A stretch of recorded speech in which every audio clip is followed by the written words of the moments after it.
এটা কোনো কৃতিত্বের জন্য ছিল না। সবাই জানে যে জলাবদ্ধতার কারণে এবং বারবার দিনের পর দিন যুগের পর যুগ এই সিটি কর্পোরেশনের বিভিন্ন অবহেলার কারণে এই এলাকায় ডেঙ্গু রোগে আমাদের সদরটা মারা যায় প্রত্যেক বছর। ভুল বললে আমার সাথে কথা বলবেন আপনারা। এটা কি আমাদের একটা কৃতিত্বের জায়গা? অথচ সারা বাংলাদেশ জানে জুরাইন মানি ডেঙ্গু রোগ। এটা কি মিথ্যা? আজকে বাংলাদেশের মানুষ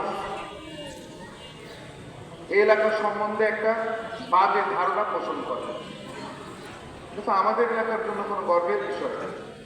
আমি তো এলাকার সন্তান, এই মাটিতে করি। আমরা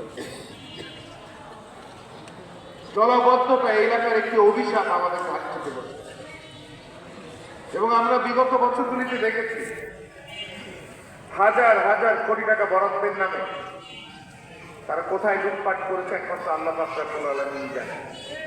এবং এটার সাথে যে শুধুমাত্র ওই যে চোর প্রধানমন্ত্রী আর তাদের চোর মন্ত্রী আর চোর এমপিরা শুধু তারাই একা জড়িত সেটাও না। এই দক্ষিণ সিটি কর্পোরেশন বলেন সকল পর্যায়ে কর্মকর্তা কর্মচারীরা চুরি করেছে।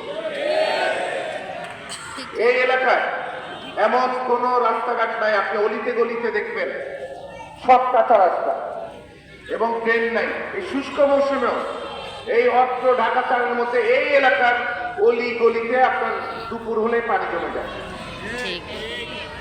এবং বেশিরভাগ রাস্তাতে কোনো ড্রেন নির্মাণ করেন।